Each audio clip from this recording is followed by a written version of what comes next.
Hey, welcome into this Joel Klatt Show YouTube exclusive. We've been teasing this for months. It's Football Schematics. The series is here. Understanding Football with Joel Klatt. All the terms that you hear on weekends, analysts like myself, we throw out all these terms. Cover one, cover two. What does that mean? Well, I'm about to explain it to you. Let's talk about defensive passing coverages today. I'm going to go over cover one, cover two, cover three, and cover four, kind of the basic ones, and give you a tutorial of what they are. Now, here's what I want to do with each coverage. I want to explain what each coverage is, how you get into each coverage and how it works, plus why you would run that coverage if you're a defense, and I'll give you an example of each play on video as well from some of the college teams that run these schemes during the course of the year.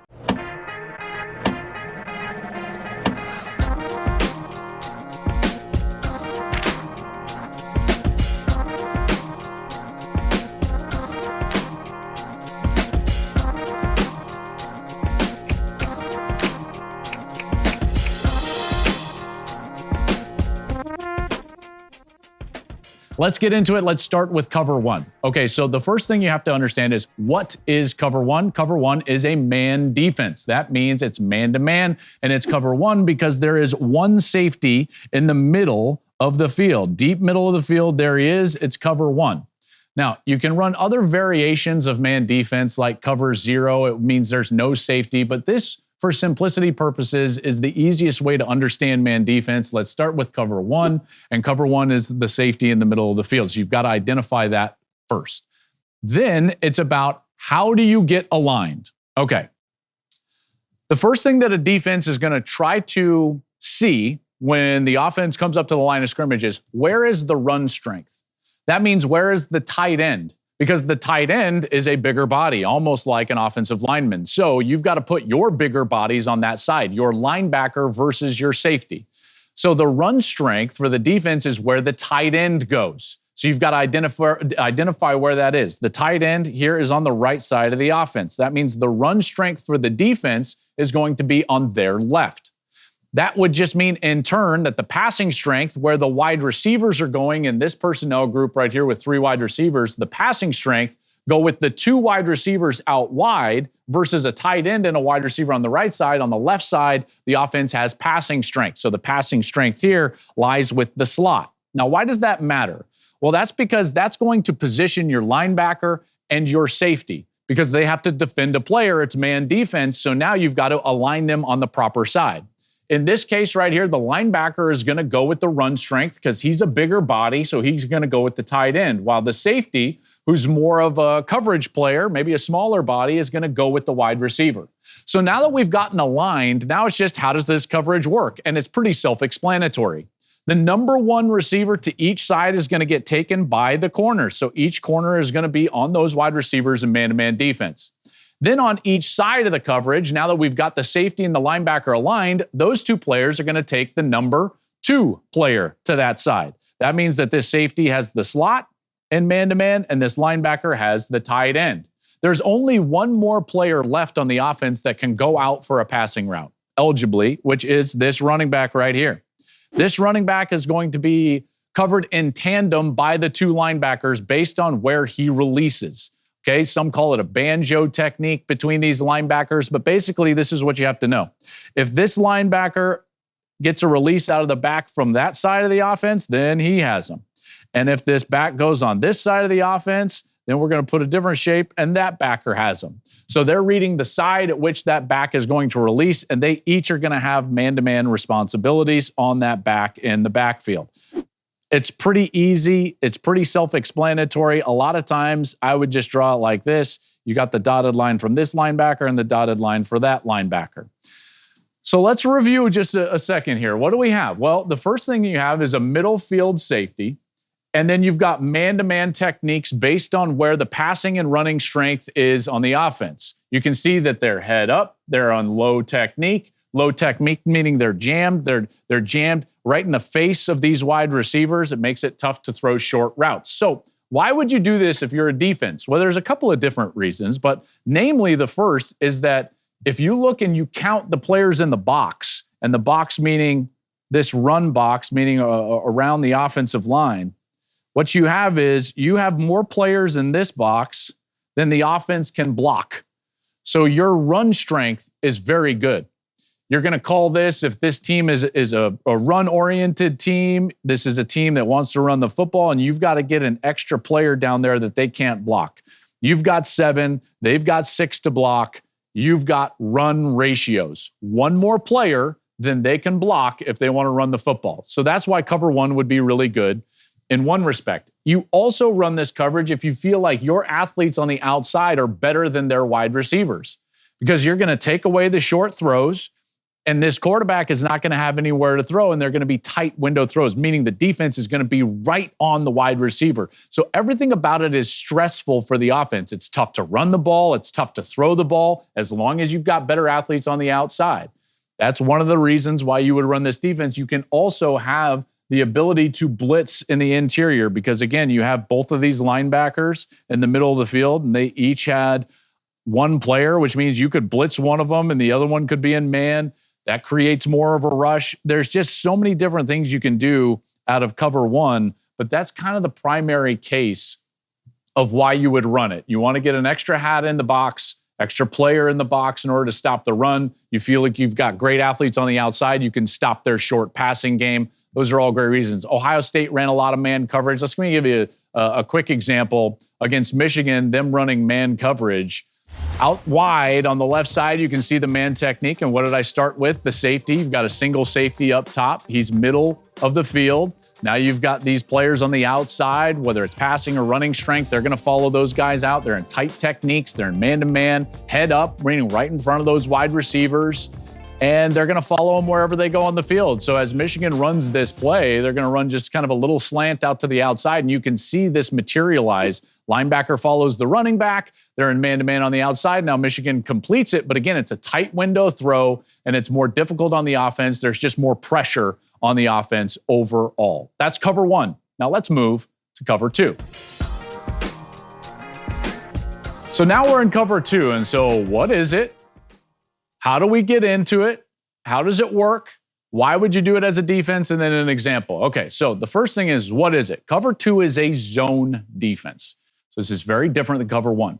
Cover 2 is a zone defense. Why do we call it cover 2? Because there are 2 safeties now high on this field, right here and right here. They are responsible for half of the field, each of them.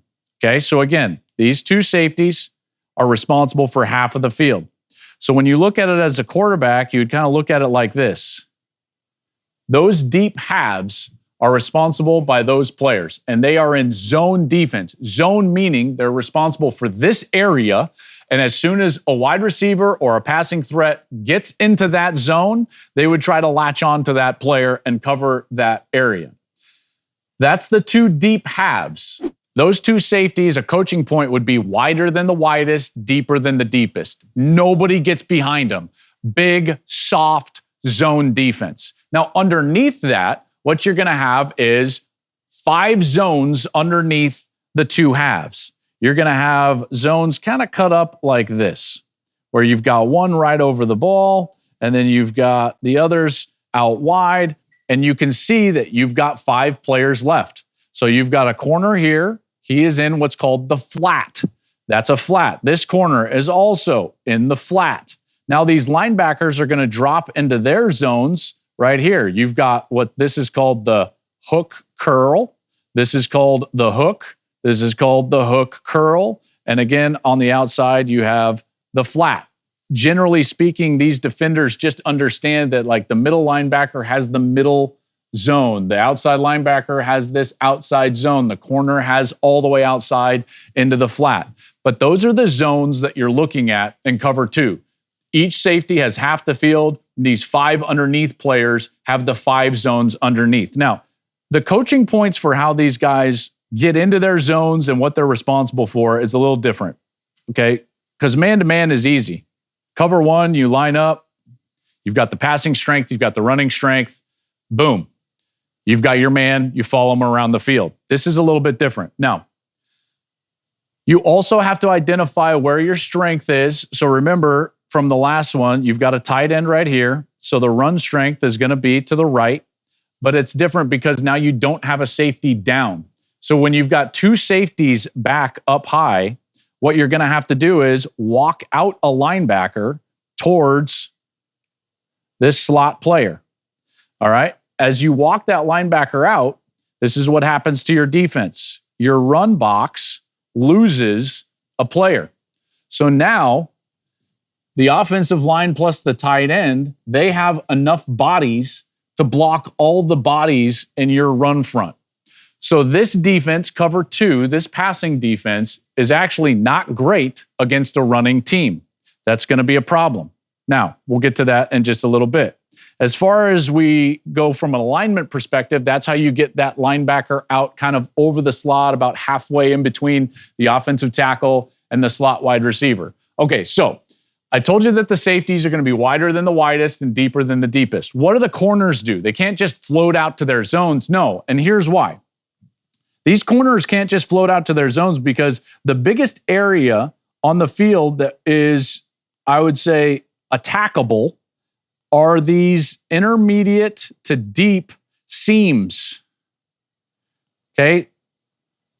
So if you can get routes straight to those seams quickly, then all of a sudden you can overwhelm the defense with too many deep routes for the deep defenders. So the critical part of cover two, the most critical part, is this. These corners right here have to jam these wide receivers. That means get your hands on the wide receivers. Boom, like that. If they let them just run freely right down the field, then they're going to be in those seams, and we can attack as an offense in those deep seams. So the biggest key of the whole defense from a passing perspective is that the corners get their hands in what's called a jam technique. Okay, so they're going to let them go deep eventually, but they've got to get their hands on them and slow them down so that the pass rush can show up, so that these safeties can get in better position, because the quicker that these releases can get down the field and into those vertical seams, now this passing defense is going to have a real hard time. Now, if we just go back, like cover two, why would you use this, Joel? You just said like, well, geez, like there's some threats. You can run the football really well. You can get those deep seams. Yeah, but here's the thing. If you've got great defensive tackles that can stop the run, and this team can't run the ball on this run box that is light, what you have is a very safe defense where you've got these two players back like this. You've got jam players here. You've got three players here in zone. And all of a sudden, it becomes very difficult to move the football. You can't get explosive plays. They can rally up. They force the offense to snap the ball 8, 9, 10, 11 times down the field rather than giving up a big play for a touchdown. So it's a very safe defense, a very safe defense. And it's a defense, quite honestly, that if your corners do a great job jamming the outside wide receivers, it can be difficult to throw the ball on because you've got deep players. Another reason why you would run this is if there's a great wide receiver for the other team, like let's say it's Ohio State with Jeremiah Smith, and the opposite team, they would say like, well, we're never going to just allow a corner to be one-on-one with Jeremiah Smith. We want help over the top with that safety. Okay, so that's how you get help over the top, and then you get jam at the line of scrimmage, and then now this wide receiver, he's basically double teamed. So that's another reason why you would run cover two. The biggest point of weakness, I think, is the ability to potentially stop the run or not stop the run.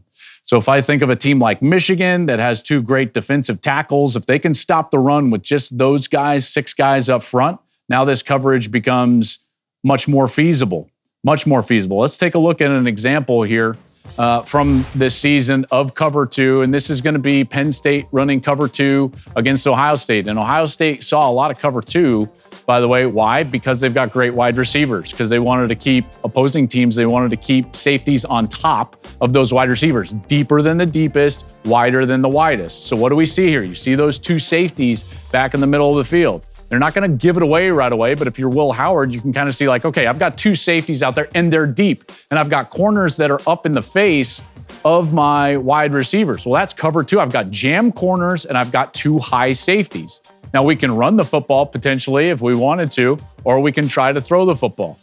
And on this play, Ohio State, you can see as they snap the football, watch those two safeties. Look at them. They bail out of there. And then there's that jam corner. He's in the flat responsibility. So he got his hands on the wide receiver on the outside, and then he was sitting waiting for that inside route to get to him because he's responsible for a zone. So that's cover one. And then now cover two. Remember, it's a zone defense. Those half players up top, very important. The corners, very important. Zone coverage, cover two. All right, so we've seen cover one, we've seen cover two. Now let's go into cover three. What is it? Well, it's a zone defense. All right, and cover two has 2 deep zones. Cover three has 3 deep zones. As we take a look at it, it's going to look a lot like cover one. First and foremost, you're going to have one middle safety in the middle of the field. There he is right there. And then you're going to have corners, and they can be up, bumped on the jam, close to the wide receiver, or they can be off. But what you have to understand is that we're going to divide the field into 3 deep zones. The corner has one, the other corner has the other, and this safety has the third. So there are the 3 deep zones. We've got on that side, in the middle, and right there. There are my zones. And the corner and the safeties have that responsibility. So it's pretty self-explanatory here. Once you understand cover two, you kind of understand cover three. Now it's just 3 deep zones, and you understand the different players that are responsible for those areas. Now, one thing that you also have to understand is that you're getting into the formation, how it works, very similar to cover one, even cover two. You've got to identify the run strength. The tight end is over here on the offense's right, so that means that the linebacker is going to go to that side. The wide receiver, which is the passing strength, goes over to the left, so the safety is going to go to that side. Now, he's going to be down, you see. So now this safety is no longer in a deep position like he was in cover two. He's in a down position because it's cover three. Why would you do this? Well, this is a way to be in really strong run defense without having to play man coverage.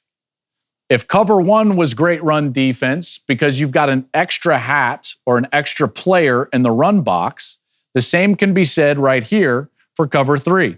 So now when I draw the run box, what do I have? I've got 7 defenders and there's only 6 blockers in front of them.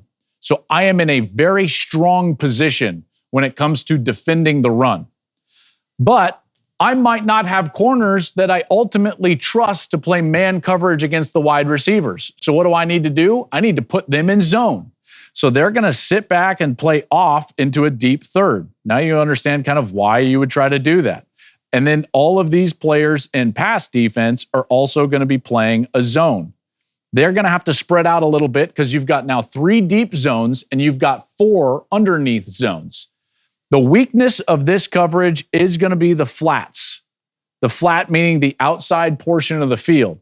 That's the area of the field that you can attack if you're a wide receiver, if you're a quarterback, because it's going to be very difficult to run the football against this loaded run box. So what I'm going to do is I'm going to take advantage of the fact that this corner has deep responsibility, and I'm going to run things like hitches and outs. And I can throw this all day long. That's what's called free access. Anytime that the outside defender, like this corner, has a deep responsibility, that means that I've got free access underneath him. Access meaning I can throw it underneath him. I can make sure that I'm running a hitch or an out, and he's got to back up because he's got deep responsibility. There's no reason that that corner would want to jump up here and try to take a chance because he's got no help behind him. It's a lot different than even man defense when he's going to be in a bump technique and really be trying to be aggressive. He's in a soft zone technique, so I can take advantage of that.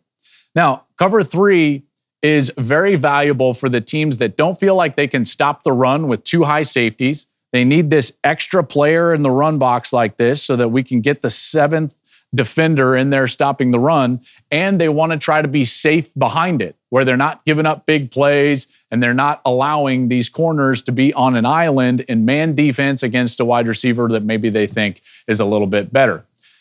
That's basically it. Cover 3 is pretty simple, and that's the way you would try to attack it. You would also try to attack it trying to get run right up the seams of the defense like this, because again, this middle field safety, he'd just be sitting right there in the middle. You'd try to maybe run those seams up there, but I will tell you this, it's mostly a run defense, and you can see that at play when we're watching some of this video as well.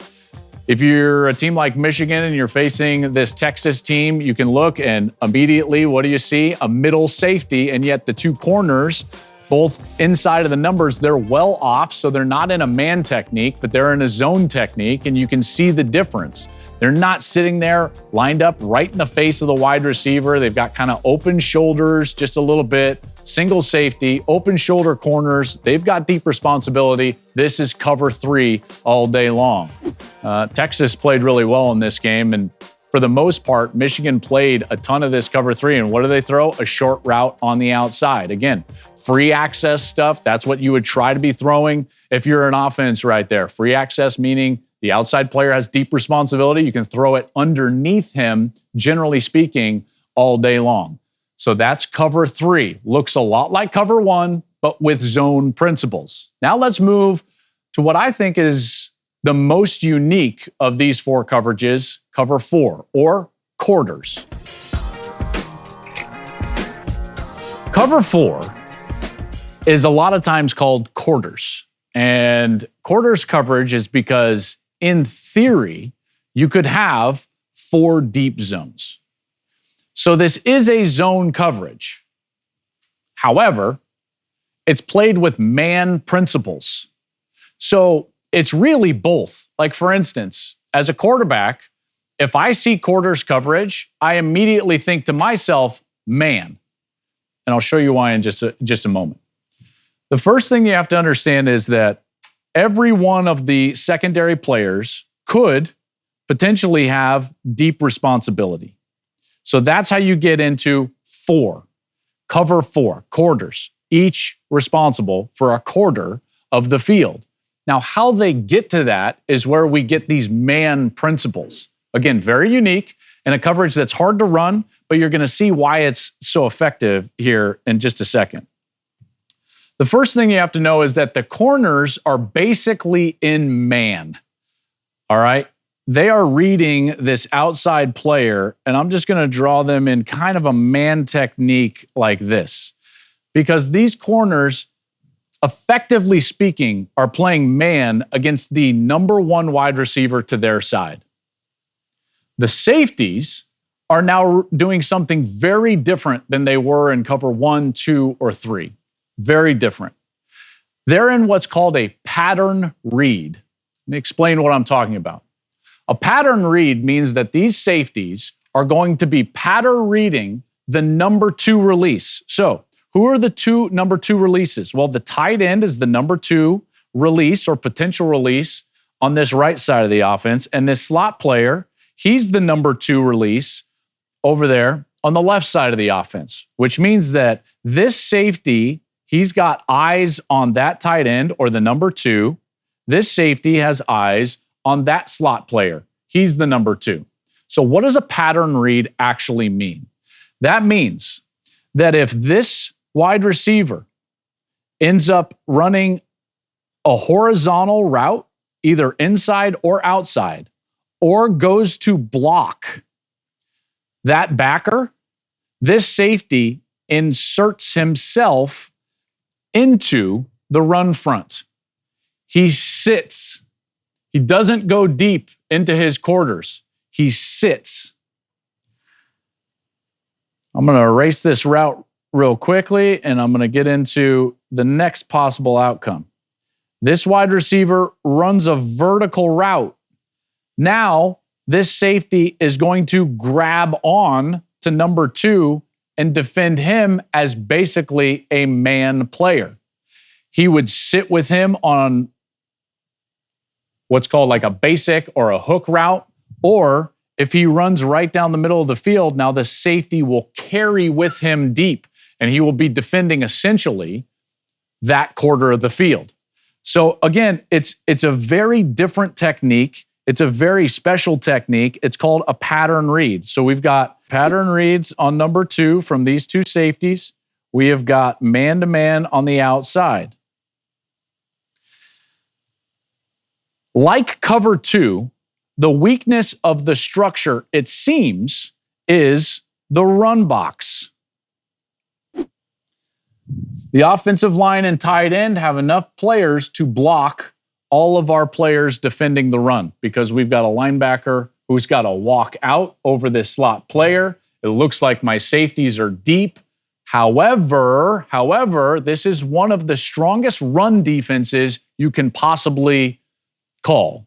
And the reason is because these safeties can become run defenders based on what the number two release does on each side. Let me show you how that works in practice here. I'm going to clear this. Let's say that this tight end, he's just going to block right there because we're going to try to run some sort of zone play or some sort of action in the backfield, and the tight end's going to block. Well, what does my safety do right here? He comes directly down and becomes a run defender. In this case, let's say that this slot receiver is just running in. He's trying to block this linebacker. This safety is down. Now let's draw that run box back. How many players do I have in the run box now? I've got plenty. I've got 4 defensive linemen, 2 linebackers, and 2 more safeties. So I've got 8 players defending the run. So this is a coverage that you call if you want to be a heavy run defense coverage.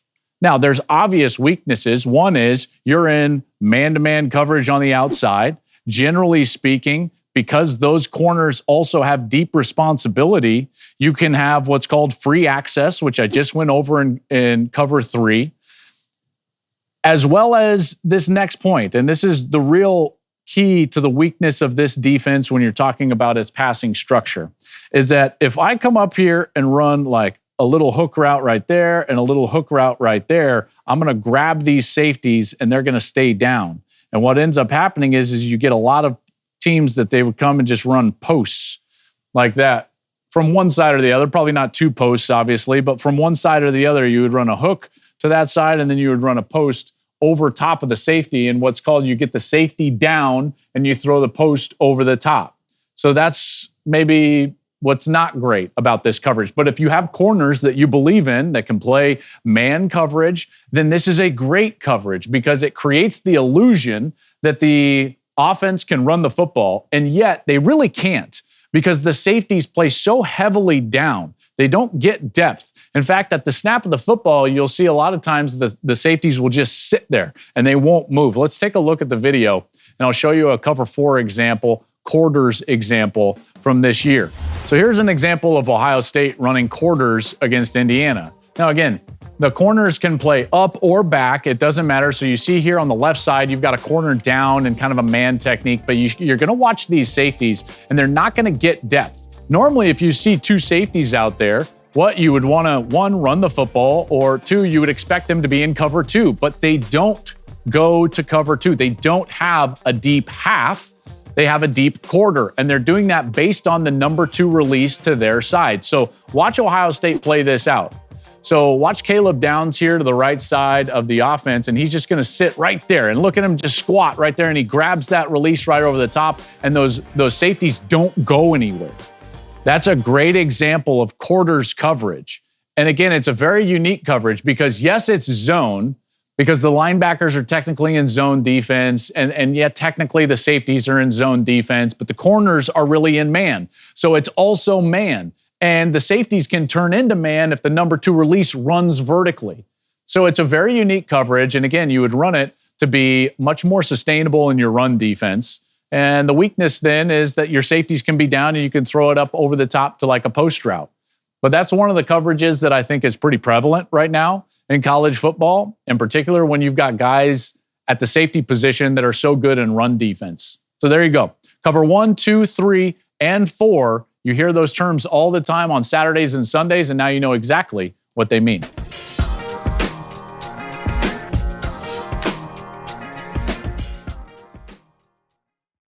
Thank you for watching the Joel Klatt Show YouTube channel. And if you liked this clip, make sure to like it and subscribe to the channel, and you can stay up to date on all of my college football coverage.